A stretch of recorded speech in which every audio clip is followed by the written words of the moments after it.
The next day आप क्या करेंगे कि उस कंपनी को छोड़ेंगे? Giving take.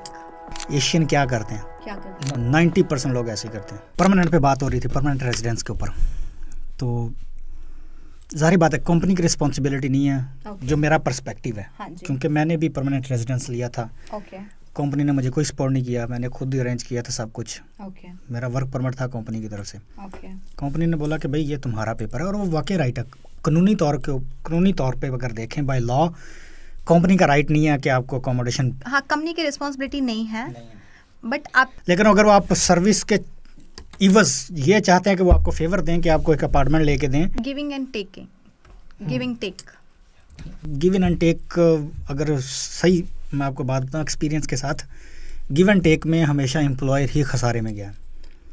आप देखें, हाँ जी। आपने 5 साल काम किया, मजबूरी में किया क्योंकि आपको वर्क परमिट चाहिए था, आपको था कि यार पता नहीं आगे वर्क परमिट निकले ना निकले, हाँ जी। तो बेहतर है कि इधर ही काम करते जाएं, परमानेंट रेजिडेंस ले लें। जब रेजिडेंस मिल गया परमानेंट, आपको पता है वर्क परमिट नहीं चाहिए, द नेक्स्ट डे आप क्या करेंगे कि उस कंपनी को छोड़ेंगे?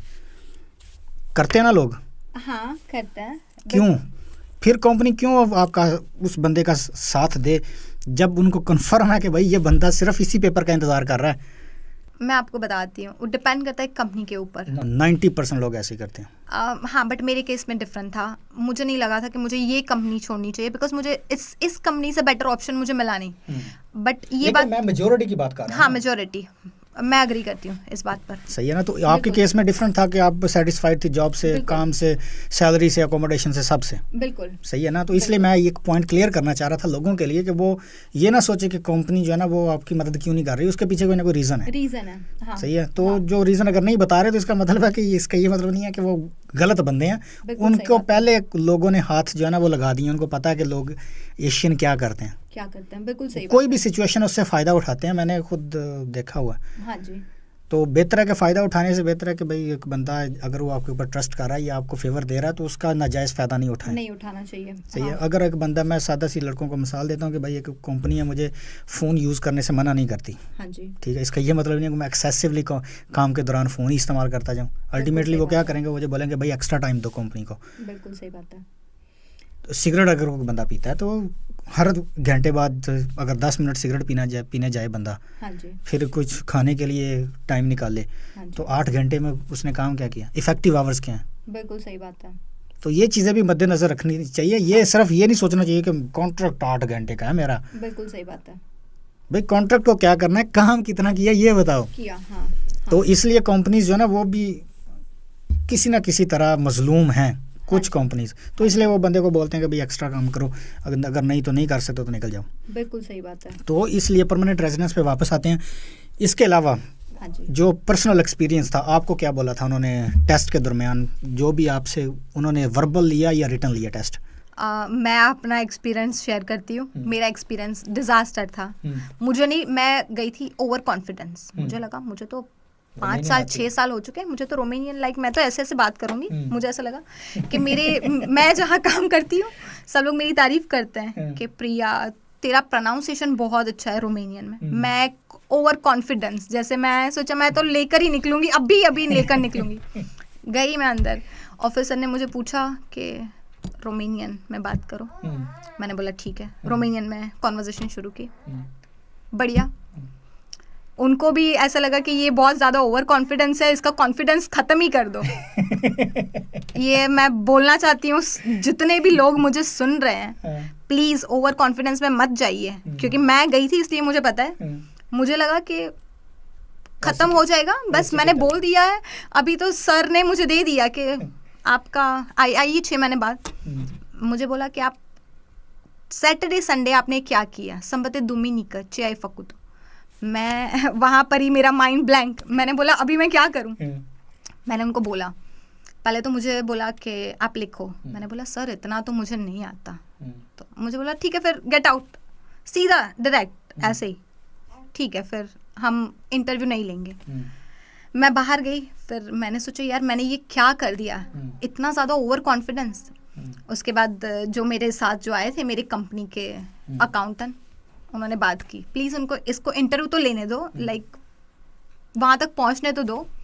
बोला ठीक है मैं पहुँचने दूंगा, उसको लिखना पड़ेगा सैटरडे संडे क्या किया। मैं बहुत ज़्यादा, मेरा कॉन्फिडेंस यहाँ से एकदम ज़मीन पर उन्होंने मुझे दिखा दिया। हाँ बिल्कुल। मैंने लिखना शुरू किया। एक तो पहले तो मैं ओवर कॉन्फिडेंस में, उसके बाद तो मेरा कॉन्फिडेंस बिल्कुल ही डाउन, जीरो। तो लिखना भी मुश्किल हो गया। मैं सच में मैं आपको बताती हूँ एक्चुअली मैंने लिखा क्या। मैंने लिखा संबत दुमिनिकराम मंकात पापानश, ये मैं लिख कर आई हूँ। सच में मुझे ऐसा लगा था, मैंने की, मुझे लोगों ने पूछा प्रिया कैसा था इंटरव्यू, क्योंकि मैं तो बहुत बोलकर निकली थी ना फॉर्म में, मैं तो ऐसे इम्प्रेस कर आऊँगी सर को। ठीक है, क्या लिख कर आई? मैंने बोला मैं रेस्टोरेंट में काम करती हूँ एज अ वेट्रेस और पापानश मेरा फेवरेट है। तो मैंने वहाँ लिखा मैं संबत दुमिनिकराम मंकात पापानश। उसके बाद तो क्या था, उन्होंने पढ़ा, देखा, हंसने की तो बात दूर, देखने लगे मुझे लाइक ये क्या है। उसके बाद एक लाइन सिर्फ, हाँ मतलब ऐसे छोटे से संबत दुमिनिकर संबत मंकात पापानश दुमिनिकराम फकुतोशा, लाइक ऐसे मैंने लिख दिया। हाँ मैंने लिख दिया, मेन पॉइंट था जो मैंने लिखा पापानश, मैंने खाया। तो उसके बाद सर आए बड़े वाले ऑफिसर को लेकर, उन्होंने लिखा ब्लैंक पेपर पर कि इस बंदी को रोमानियन लिखना नहीं आता, इसको कोर्स करना पड़ेगा, उसके बाद जाकर इसको फिर से अप्लाई करना पड़ेगा। उन लोगों ने मेरी फाइल तो ले ली, बट डिसीजन वहीं पर था कि रिजेक्ट। 6 महीने बाद जो डिसीजन देता है ना, वो वही था कि रिजेक्ट। ठीक है, बट उन्होंने वहाँ पर रिफ्यूज़, क्योंकि वो अथॉरिटी वो नहीं बोल सकते कि आपका रिफ्यूज़ड है। इनको फाइल ब्यूकारेस्ट भेजनी पड़ेगी, ब्यूकारेस्ट से आएगा, बट इन्होंने फाइल भेजी, फाइल के साथ वो कागज़ भेजा जिसमें लिखा हुआ था, मेंशन था कि इस बंदी को नहीं आता लिखना। तो मैं सब लोगों से रिक्वेस्टली मैं कहना चाहती हूँ, प्लीज़ ओवर कॉन्फिडेंस में मत जाइए, आप प्रिपरेशन कर जाइए। ये मेरा पर्सनल एक्सपीरियंस था। ओवर कॉन्फिडेंस से आप कुछ नहीं गेन करेंगे। नॉर्मली जो कुछ लोगों को, जो उन्होंने मुझे अपनी स्टोरीज बताई हैं, उसमें सिंपल क्वेश्चन उन्होंने किया, हाँ जी, येलो पेज लिख दो, हाँ, परमानेंट रेजिडेंस क्यों चाहिए। हाँ, चलो आपके केस में तो 2 दिन मेंशन थे ना कि इन 2 दिनों में क्या किया, फिर भी एक स्टोरी बनती है कि मैं सुबह उठा, मैंने ये किया, फिर मैंने ये किया, मैं जॉब पे 5 लाइन बोला। हाँ, लेकिन अगर एक उसने बोल ही दिया कि भाई एक ऐसे लिख के लेके आओ कि रोमानियन रेजिडेंस, परमानेंट रेजिडेंस चाहिए क्यों। हाँ जी, तो आप मुझे बताओ कितने लोग हैं जो सिर्फ इस एक क्वेश्चन से फेल होंगे। हाँ, मैं आपसे क्वेश्चन करता हूँ, क्यों चाहिए परमानेंट रेजिडेंस, क्या आपके ज़हन में क्या आता है। हाँ बिल्कुल, आप नहीं लिख पाएंगे ब्लाइंड, हाँ, अनटिल कि आपको पता हो कि परमानेंट रेजिडेंस क्या चीज़ है। हाँ जी, आपको ये फील नहीं होना चाहिए कि परमानेंट रेजिडेंस मेरा हक है। बिल्कुल सही बात। आपको वो ये फील करवाना चाहते हैं कि परमानेंट जो आपको रेजिडेंस दे रहे हैं ये प्रिविलेज है। हाँ, और बेनिफिट्स क्या है आपको पता है, आप मेंशन कीजिए। वो तो मेंशन बाद में है ना, वो ये फील करवाना चाहते हैं, ये हाफ नेशनलिटी है एक तरह से परमानेंट रेजिडेंस। हाँ जी, सही सही है। अगर एक बंदा जाता है, वो कहता है कि ये तो मेरा हक है, मुझे रोमानियन ज़ुबान आती है, मुझे तो परमानेंट रेजिडेंस मिलना चाहिए। हाँ जी, ये आपका हक नहीं है, बिल्कुल, ये प्रिविलेज समझें जब वो आपको परमानेंट रेजिडेंस देते हैं। बिल्कुल सही है। आपको फील होना चाहिए, वो फील करवाना चाहते हैं कि भाई ये तुम्हारा हक नहीं है, ये हम तुम्हारे ऊपर फेवर कर रहे हैं, बिल्कुल, फील प्रिविलेज्ड कि तुम्हारे पर ये पेपर दिया है। तो उसमें वो उनके लिए कंडीशंस हैं कि भाई ज़ुबान बोलनी या लिखनी। जब आप बोल लेते हैं, वो कहते हैं कि ठीक है अगर बोलना आती है। और सेकंड जो मैंने नोटिस किया कुछ लोगों का कि वो परमानेंट रेजिडेंस के लिए इंटरव्यू देने गए हैं, लेकिन उनकी हालत नसाज। हालत नसाज से क्या मुराद है कि एक बंदा है, वो सादा सा कंस्ट्रक्शन में काम करता है। हाँ जी, वो उन्हीं कपड़ों में इंटरव्यू देने चला गया। ओके, आप एक ऑफिशियल मीटिंग में, हाँ जी, एक वो पेपर लेने जा रहे हैं जिसकी वैल्यू ठीक ठाक वैल्यू है रोमानिया के अंदर फॉरेनर के लिए। बिल्कुल, आपने इतना गवारा नहीं किया हाँ जी, कि आप वेल ड्रेस्ड जाएं, हाँ जी, शेव करके जाएं। बिल्कुल सही बात है। उनको ये फील होता है कि इस बंदे को इतना अगर इतने मैनर्स नहीं है ना कि how to come to office में कैसे आना या इंटरव्यू पे कैसे जाना, इसका मतलब ही doesn't deserve. Exactly, I agree. तो अगर आपके लिए आपका इंटरव्यू है किसी बंदे का, तो वो वेल प्रिपेयर्ड हो। बिल्कुल सही बात है। सही है, पजामा में ना चला जाए। नहीं, मैं आपको बताना चाहती हूँ इस बात पर। हाँ, हम लोगों को, एशियंस को लगता है कि दूसरी कंट्रीज़ 3 साल में दे देते हैं, ठीक है, परमानेंट रेसिडेंसी 2 साल में दे देती है, रोमानिया 5 साल लेती है, तो उनको ऐसा लगता है 5 साल हम लोगों ने यहाँ रहकर उन पर एहसान किया है। ऐसा कोई नहीं, उनको ऐसा लगता है, लाइक जो एशियंस जो सोचते हैं उनको ऐसा है कि हम लोगों ने इन पर एहसान किया है तो अभी ये तो हमारा राइट है।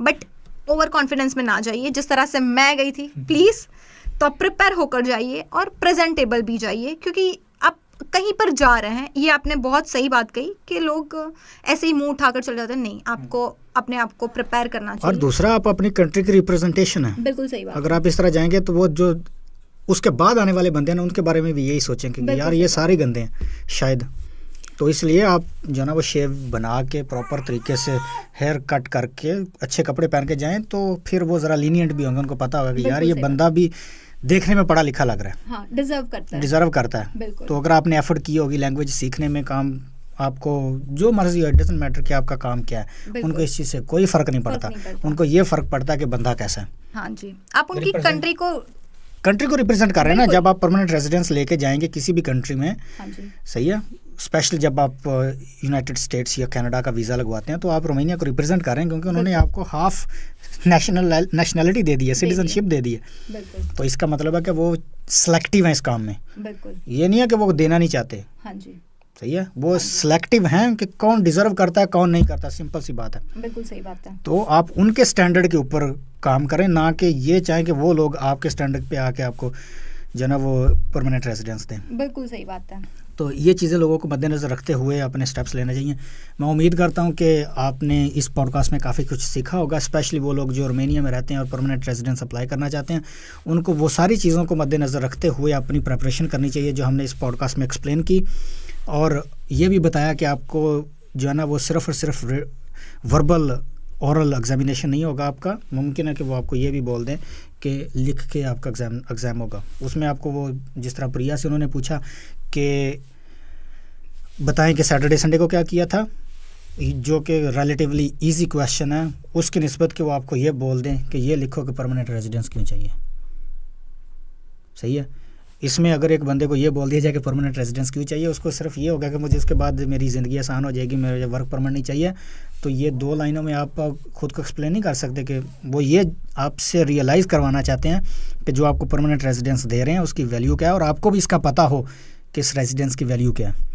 मैं उम्मीद करता हूँ कि आप जिधर भी हैं खुश हैं, अच्छे माहौल में हैं, एंजॉय कीजिए लाइफ को, और यूट्यूब, इंस्टाग्राम और Facebook real Ejaz Hussain, TikTok of course को फॉलो करते रहें, सब्सक्राइब करें। Thank you very much for watching.